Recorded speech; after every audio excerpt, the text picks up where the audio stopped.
Hi students, today we are going to see Economic Unit 2, Public and Private Sectors. Today we are going to see about public and private sectors. In this lesson, the learning objectives are to know the history of public sector, to know the various indicators of socio-economic development, to understand the importance of public sector, appreciate the difference between public and private sectors, understand the functions and of private sectors. So இந்த லெசனில் வந்து நம்ம private sector public செக்டர்னால் என்ன அப்படிங்கிறத பற்றி பார்க்க போகிறோம். Public செக்டரோட ஹிஸ்ட்ரி, அதுக்கப்புறம் various indicators of socio economic development, importance of public sector, difference between the public and private sectors, அப்புறமேட்டு understand the functions of private sectors. இதை தான் நம்ம இந்த லெசனில் பார்க்க போகிறோம். Introductions. India was basically an agrarian economy with a weak industry base at the time of independence. There were high level of poverty, literacy and unemployment in the country. India experienced very poor economic and social overheads. It is principally for these reasons that the state had to play an extensive role in developing the country. Else India converged to have the Indian economy on socialist line, the economic growth may be sustained at the maximum rate. If private sector and public sector joined hands, India followed mixed economy system, that it is the operate both by private enterprises and public enterprises. So இந்த இன்ட்ரடக்ஷனில் என்ன சொல்கிறாங்கன்னா, India வந்து பேசிக்கலாகவே என்னது அக்ரியன், நம்மளுடைய அக்ரிகல்ச்சரை நம்பி தான் எக்கனாமிக்கில் நம்ம இருந்தோம். இண்டஸ்ட்ரியலில் நம்ம கொஞ்சம் வீக்காக தான் இருந்தோம். இப்போது ஸ்டார்டிங் பீரியடில் நம்ம இண்டிபெண்டன்ஸ் வாங்குகிற டைம்லலாம், அதுக்கப்புறம் நம்மளுடைய ஏழ்மை, நம்மளுடைய படிப்பின்மை, வேலைவாய்ப்பு இல்லை, இதெல்லாம் வந்து நம்ம கண்ட்ரியில் ரொம்ப அதிகமாகவே இருந்துச்சு ஒரு பீரியடில். அதெல்லாம் முறியடிக்கிற மாதிரி ஒரு ஸ்டேட்டும் அவங்க லெவலில் வந்து என்ன பண்ணாங்க, அதுக்கு இம்பார்ட்டன்ஸ் கொடுத்து டெவலப் ஆகிறதுக்கு மேக்ஸிமம் எவ்வளோ ட்ரை பண்ண முடியுமோ பண்ணாங்க. அந்த க்ரோத்து தான் வந்து ப்ரைவேட் செக்டர் பப்ளிக் செக்டரும் ஜாயின் பண்ணி சேர்ந்து செயல்படுறதால இந்தியாவுடைய எக்கனாமிக் சிஸ்டம் வந்து இப்போ ரொம்ப மாறிடுச்சு அப்படி சொல்கிறாங்க. Public and private sector, there are all kinds of businesses organizers, small or large, industrials or trading, private owned or government owned in our country. These organizers affect in our daily economic life and therefore become part of the Indian economy. So public and private sector நாலே public private sector ரெண்டுத்துலேயுமே என்னது, இப்போ industrial ஆகட்டும், small scale, large scale, எல்லாமே வந்து என்னது public கவர்மெண்ட்டில் இருக்குது அப்படி சொல்கிறாங்க. இது ரெண்டும் சேர்ந்து எஃபெக்டிவாக செயல்பட்டதால தான் இந்தியன் எக்கனாமிக்கு வந்து இது ஒரு பெரிய பார்ட்டாக இருந்து டெவலப் ஆகிறதுக்கு உறுதுணையாக இருக்குது சொல்கிறாங்க. Since the Indian economy consists of both private owned and government owned business enterprises, it is known as the mixed economy. The government of India had obtained for a mixed economy where both private and government enterprises are allowed to operate. The economy therefore may be classified into two sectors via private sector and government sector, public sector. So இதில் என்ன சொல்ல வராங்கன்னா, எக்கனாமிக்கில் நம்ம வந்து mixed எக்கனாமியாக இருக்கிறதால private ஆகட்டும் government ஆகும் ரெண்டுமே சேர்ந்து தான் வந்து செயல்படுறாங்க. ரெண்டுமே ரொம்ப முக்கியமான ரோல் தான் பண்ணுறாங்க. அதனால் நம்மளுடைய இண்டஸ்ட்ரியல்ஸ், நம்மளுடைய செக்டர்ஸை வந்து ரெண்டு டைப்பாக பிரிச்சுட்டாங்க. ஒன்று வந்து கவர்மெண்ட் செக்டர், இன்னொன்று வந்து பப்ளிக் செக்டர் அப்படி சொல்லிட்டு ரெண்டு டைப்பாக பிரித்து நம்ம ட்ராவல் பண்ணுறோம் அப்படிங்கிறாங்க. The public sector and private sector are allotted their respective roles in promoting the economic welfare of all sections of the community. Public sector industries are under the ownership of government, whereas the private sector industries are under the ownership of private people. The public sector enables the full growth in the economy. Public sector is on service motive and the private sector is a perfect motive, profit motive. So private sector public sector ரெண்டு இது எல்லாமே அது economic க்ரோத்துக்காக தான் வளர்கிறாங்க. Public sector வந்து கவர்மெண்ட்டுடைய அண்டர்ஷிப்பில் இருக்கும், ஓனர்ஷிப்பில். Private வந்து ஒரு private பீப்புளோடைய ஓனர்ஷிப்பில் இருக்கும் அப்படி சொல்கிறாங்க. பப்ளிக் செக்டர் வந்து க்ரோத் வந்து ஃபுல்லாகவே எக்கனாமிக் க்ரோத் அதுக்காக தான் செயல்படுத்துறது. ப்ளஸ் பப்ளிக் செக்டருடைய சர்வீஸ் வந்து மோட்டிவேட் சர்வீஸாக இருக்கும், மக்களுக்கு சர்வீஸ் பண்ணுறது. ப்ரைவேட் செக்டர் வந்து ப்ராஃபிட் சர்வீஸாக இருந்து அந்த மோட்டிவேஷனில் தான் அந்த செக்டர் வந்து டெவலப் ஆகிருக்கு அப்படின்னு சொல்கிறாங்க. Definition of public sector: the sector which is engaged in activities of providing government goods and services to the central public is known as public sector. The enterprises, agencies and bodies are fully owned, controlled and run by the government, whether it is central government, state government or a local government. So public செக்டருக்கு அப்படி சொல்லிட்டு நம்ம இது கொடுக்கணுன்னா, definition கொடுக்கணுன்னா அது வந்து என்னது, public sector வந்து ஒரு கவர்மெண்ட்டோடைய சர்வீஸ், மெயினாக பப்ளிக்காக மக்களுக்காக சேவை செய்கிற ஒரு ஏஜென்சியோ இல்லை ஒரு ஃபுல்லாக அவங்க கவர்மெண்ட்டோடைய கண்ட்ரோல்லேருந்து செயல்படுற ஒரு இது செக்டரை தான் நம்ம என்ன சொல்கிறோம், பப்ளிக் செக்டர் சொல்கிறோம். பப்ளிக் செக்டரே 3 டைப்ஸாக இருக்குது. ஒன்று வந்து சென்ட்ரல் கவர்மெண்ட், இன்னொன்று ஸ்டேட் கவர்மெண்ட்டு. ஸ்டேட் கவர்மெண்ட்டாக சொல்லலாம், லோக்கல் கவர்மெண்ட்டுன்னு சொல்லலாம். ஸோ 2 டைப்ஸில் சென்ட்ரல் கவர்மெண்ட், ஸ்டேட் கவர்மெண்ட்டு, இந்த மாதிரி பப்ளிக் செக்டர் செயல்படுது அப்படி சொல்கிறாங்க. History of public sector. When India achieved independence in 1947, it was primarily an agriculture country with a weak industrial base. There were only 18 Indian ordnance factory in the country, which the British had established for their own economic interest and ruled the subcontinent with brute force. The national consensus was in favor of rapid industrialization of the economy, which was seen as the key to economic development, improving living standard and economic sovereignty. So நம்மளுடைய ஹிஸ்ட்ரியிலன்னு பார்த்தீங்கன்னா, நம்ம எப்போ 1947 independence எடுக்கும்போதெல்லாம் ப்ரைமர்லியாக நம்மளோட இதில் இருந்தது வந்து என்னது, agriculture தான். அக்ரிகல்ச்சர் கண்ட்ரியாக தான் இருந்துச்சு. ரொம்ப புவரான இண்டஸ்ட்ரியல் பேஸில் தான் நம்ம வந்து இருந்தோம். அதுக்கப்புறம் எக்கனாமிக் டெவலப்மெண்ட்டுக்காக ஃபேக்ட்ரிஸு அந்த மாதிரி பார்த்தோன்னா வெறும் 18 ஃபேக்ட்ரிஸ் தான், இந்தியன் ஃபேக்ட்ரிஸு இருந்துருக்கு ஆல் ஓவர் இந்தியாவில். அதுக்கப்புறம் தான் நம்மளோட எக்கனாமிக் டெவலப்மெண்ட்டு கண்டிப்பாக இண்டஸ்ட்ரியல் டெவலப்மெண்ட் வேணும் அப்படி சொல்லிட்டு அதுக்கப்புறம் தான் இந்த இண்டஸ்ட்ரியலைஸ் இம்பார்ட்டன்ஸ் கொடுத்து நிறைய கம்பெனிஸு அந்த மாதிரி இதெல்லாம் இண்டஸ்ட்ரியல்ஸில் டெவலப் ஆன பிற்பாடு தான் எக்கனாமிக்கில் கொஞ்சம் நம்ம ஸ்ட்ரென்தன் ஆனோம். Building up to the Bombay Plan 1940, which noted to requirement of government interventions and regulations. The first industrial policy resolutions announced in 1948 laid down both contours of the strategy of industrial development. Subsequently, the planning commissions was formed by a cabinet revelations in March 1950, and the Industrial Act was enacted in 1951 with the objective of empowering the government to take necessary steps to regulate industrial development.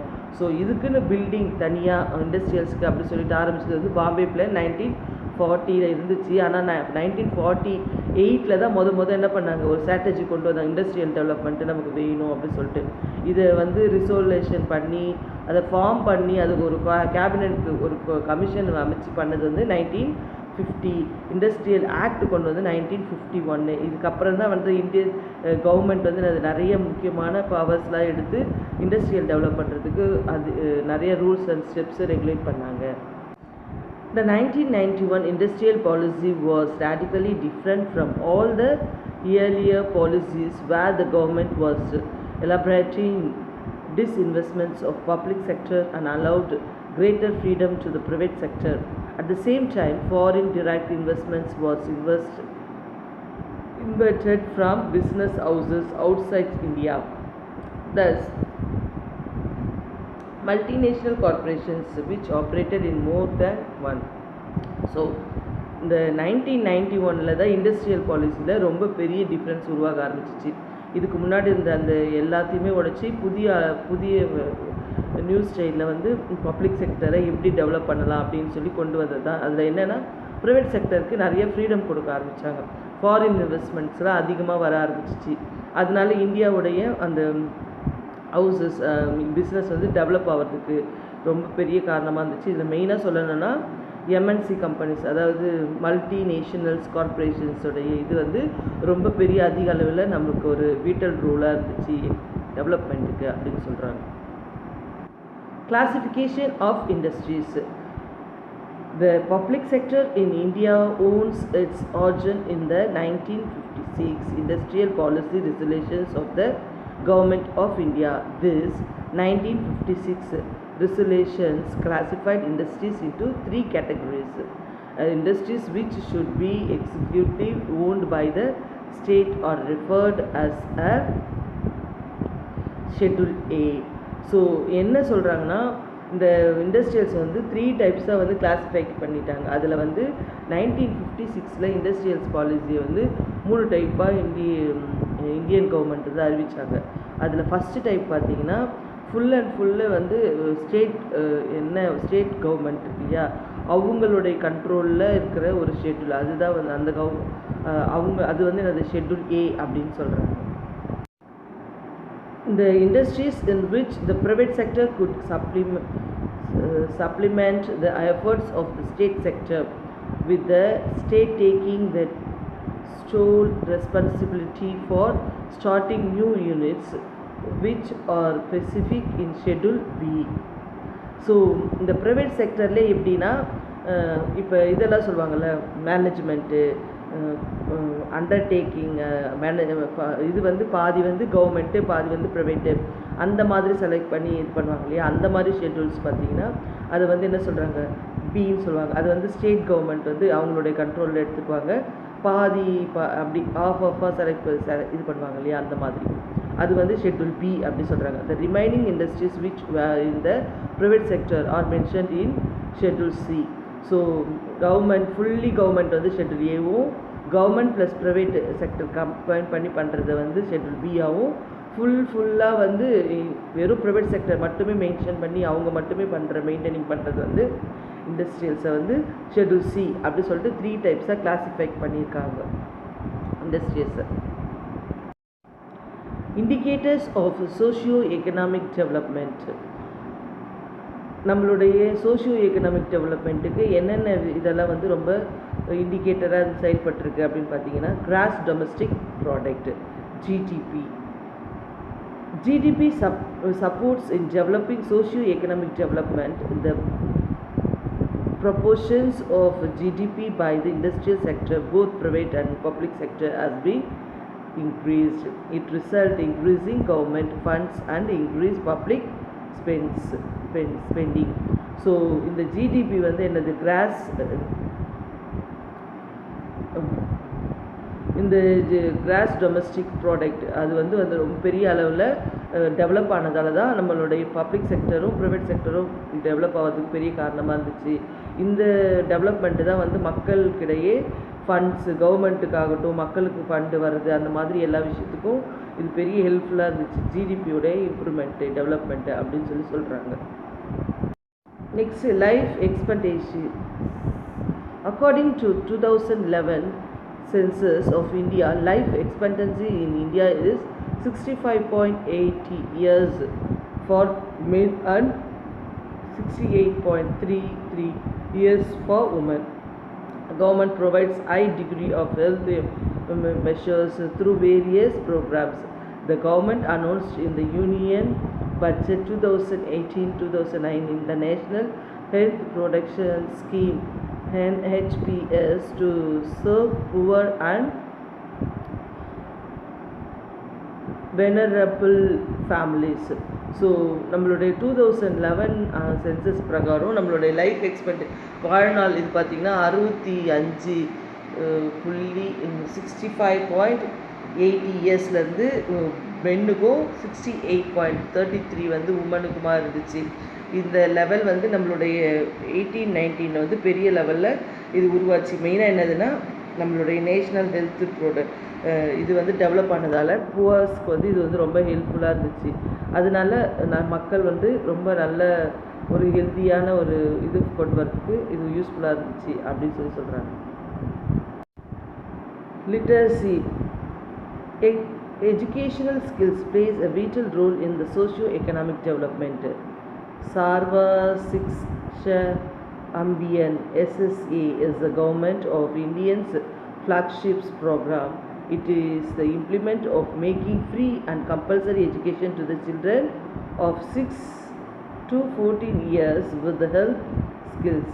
The government also introduced RMSA, smart class, e-learning, free computer skills classes, eco-friendly studying environment, Digital India for increasing the level of quality in education.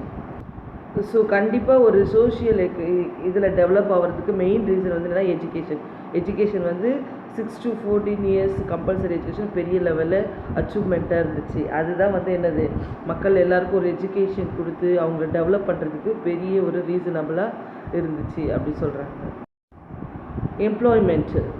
There is a clear shift in employment to secondary and tertiary sector from the primary sector. A growing number of the people moved to urban areas in search of employment. It increased urban populations. Hence, government started the Smart City scheme, which provides the city with many facilities like hospitals, schools, housing facilities, and shopping centers. To promote rural and background areas in terms of employment, the government encourages private sector to start an industry in background areas by providing tax benefits, electricity at a lower traffic. It moves religion inequality. So employment வந்து உண்மையாலுமே ஒரு பெரிய role தான். என்னென்னா secondary territory செக்டர்ஸ்லாம் வந்து என்னது மெயினாக எம்ப்ளாய்மெண்ட்டுக்காக அவங்களுடைய அர்பன் ஏரியாவுக்கு நகரத்தை நோக்கி வர ஆரம்பித்தாங்க. அதனால தான் ஸ்மார்ட் சிட்டி அப்படிங்கிற ஒரு ஸ்கீம் கொண்டு வந்து நம்ம இருக்கிற இடத்தையே வந்து அந்த அர்பன் ரூரலே வந்து அர்பன் மாதிரி மாற்றலாம் அப்படிங்கிற ஒரு இது கொண்டு வந்ததால் எல்லா ஃபெசிலிட்டிஸும் எல்லா இடத்துக்கும் வர ஆரம்பிச்சு. Hospitals, school, housing facilities, shopping centres எல்லாமே வர்றதால நாடும் டெவலப் ஆச்சு. அட் த சேம் டைம் மக்களுடைய வாழ்வாதாரமும் டெவலப் ஆச்சு அப்படி சொல்கிறாங்க. இது வந்து பெரிய பெனிஃபிட்ஸு அப்படி சொல்கிறாங்க. அதுக்கப்புறம் எலக்ட்ரிசிட்டி எல்லா விதத்துலையுமே இது ரொம்ப யூஸ்ஃபுல்லாக இருந்து எல்லா மக்களுக்கு எல்லாமே பயனளிக்கிறதா இருந்துச்சு அப்படி சொல்கிறாங்க. Difference between public sector and private sector. Though the public sector and private sector work together for developing the country, they have different goals and motives. Here are some important difference between them. Public sector, private sector. Ownership of industries is with the government. Public sector la vandu ownership vandu government தான். Ownership of industries is with private individuals. Private sector la vandu ஒரு private ஓட individual la தான் இருக்கும் private sector. Public revenue depends upon levy of taxes on income and commodities and services. Private sector la pathina issuing shares and deposing by taking loans. So private sector இவங்களை வந்து tax, revenue இதெல்லாம் வந்து public sector சர்வீசஸாக இருக்கும். இவங்களுக்கு வந்து share marketing அந்த மாதிரி இதெல்லாம் வந்து ப்ரைவேட்டு தான் இருக்கும். அதுக்கப்புறம் பப்ளிக் செக்டர் என்ஷூர்ஸ் த ப்ராப்பர் வேஜஸ். பப்ளிக் செக்டர் வந்து ப்ராப்பரான வேஜஸ் கொடுப்பாங்க. ப்ரைவேட் செக்டர் எக்ஸ்ப்ளோட்டட் தி ஒர்க்கர்ஸ். ஆனால் ப்ரைவேட் செக்டர் வந்து அந்த வேலைக்கு ஏற்ற மாதிரி சம்பளத்தை தான் ஒரு கன்சிஸ்டன்ஸாக கொடுப்பாங்க. It does not allow to, public sector does not allow to concentrate huge wealth in few hands, rich people. So இப்போ பணக்காரங்க மாதிரி நிறைய கொஞ்சம் பேர் இருந்து நிறைய செய்யுது அந்த மாதிரிலாம் நினைக்காம பப்ளிக் செக்டர் வந்து எல்லாருக்குமே ஓரளவு கணிசமான ஒரு அமௌண்ட் ஒரு எம்ப்ளாய்மெண்ட்டோட வேஜஸ் கொடுக்கணும் தான் நினைப்பாங்க. ஆனால் it alerts concentrate huge wealth in few hands R rich people. ஒரு சிலர் மட்டுமே பணக்காரர் ஆகிறதுக்காகவே என்ன பண்ணுவாங்க ப்ரைவேட் செக்டரில் வெல்த்து அது மாதிரி இதில் இது பண்ணுவாங்க. அதுக்கப்புறம் public sectors industries example NLC, SAIL, BSNL. Private sector industries example TVS Motors, Ashok Landline, Tata Steels இதெல்லாம் வந்து private sector. No tax evasions. Tax evasion is possible. இங்கே டேக்ஸ் இருக்காது, இங்கே வந்து டேக்ஸ் எவெக்ஷன் பாசிபிள் இருக்கிறதுக்கு இது வாய்ப்பு கொஞ்சம் இருக்குது. It is services orient. Public sector வந்து services orient. Private sector it's truly profit orient. இது வந்து ப்ராஃபிட்டுக்காக பண்ணுறது. Public sector reservations are implemented. Priority is given to the socially background people. Socially background peopleக்கு தான் பப்ளிக் செக்டர் வந்து reservations அதிகமாக கொடுப்பாங்க. It does not care the socially background class. Reservation is not allowed. இதில் ரிசர்வேஷன்லாம் அப்படிலாம் எதுவுமே கோட்டா கீட்டா அது மாதிரிலாம் ப்ரைவேட்டில் எதுவுமே கிடையாது. பப்ளிக் செக்டரில் மட்டும்தான் அதெல்லாம் இருக்குது சொல்கிறாங்க. ஸோ இந்த 8 பாயிண்ட் தான் வந்து என்னது பப்ளிக் செக்டருக்கும் ப்ரைவேட் செக்டருக்கும் உள்ள difference. Definition of private sector. இவ்வளோ நேரம் நம்ம பார்த்தது எல்லாமே நிறைய பப்ளிக் செக்டர் பற்றி தான். இப்போ private sector, the segment of the national economic that is owned, controlled and managed by private individuals or enterprises is known as private sector. The private sector companies are divided on the basis of size, which are privately or publicly traded organizations. They can be created in 2 ways. Example, either by the formation of the new enterprises, by the privatizations of the public sector enterprises. So the private sectors வந்து என்னது, ஒரு ப்ரைவேட்டான ஒரு இண்டிவிஜுவலுடைய கண்ட்ரோலில் வர்றது தான் private sector அப்படி சொல்கிறாங்க. இந்த ப்ரைவேட் செக்டர் கம்பெனிஸ் வந்து சைஸ் பேசிக்காகவே அவங்களுடைய சைஸு ஆர்கனைசேஷன் ட்ரேடிங் வச்சு தான் அதை வந்து பிரிப்பாங்க. அதில் மெயினாக வந்து 2 ways இருக்குது. ஒன்று வந்து கவர்மெண்ட் ப்ரைவேட் வந்து ப்ரைவேட்டாக ஒரு இண்டிவிஜுவலால் உருவாக்கப்பட்டதாக இருக்கும், அல்லது பப்ளிக் சென்டருடைய கண்ட்ரோலில் இருந்து செயல்படுறதா அவங்களுடைய இதில் இருந்து செயல்படுறதா இருக்கும். இந்த மாதிரி 2 டைப்பாக இருக்குது அப்படின்னு சொல்கிறாங்க. The private sector is a part of country's economic system that is run by individuals and companies rather than the government. Even the vast expansions of public sector, the contributions of the private sector continue to be very large. This was due to the development of medium, small and very small or micro industries. So private sectors பொறுத்த வரைக்கும் economic, அதாவது நம்மளுடைய Indian economic டெவலப்மெண்ட்டுக்கு இது ஒரு பெரிய பங்களிப்பாக இருக்குது அப்படின்னு சொல்கிறாங்க.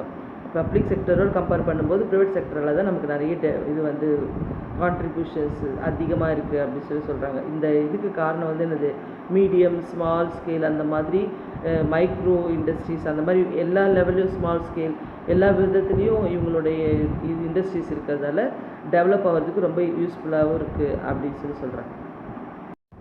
மேஜர் ப்ரைவேட் கம்பெனிஸ், முக்கியமான ப்ரைவேட் கம்பெனிஸ்ன்னு பார்த்தீங்கன்னா Infosys, Aditya Birla company, Reliance industrial companies, Tata group of companies, Wipro limited, Hindustan Unilever limited, ICICI bank limited. So இவங்கெல்லாம் வந்து என்னது ரொம்ப முக்கியமான ப்ரைவேட் செக்டர் கம்பெனிஸு அப்படின்னு சொல்கிறாங்க. யார் யார், இன்ஃபோசிஸ், ஆதித்யா பிர்லா கம்பெனி, ரிலையன்ஸு, டாடா குரூப்ஸு, விப்ரோ, அப்புறம் இந்துஸ்தான், ஐசிஐசி பேங்க், இதெல்லாம் வந்து என்னது ப்ரைவேட் கம்பெனியோடைய மேஜர் இம்பார்ட்டன்ட் கம்பெனிஸ் அப்படி சொல்கிறாங்க. Functions of private sector. The main functions of private sector is to create innovations and modelizations. The private motive drives them to invest, innovate new techniques of productions and manage the productive activities in scientific manner.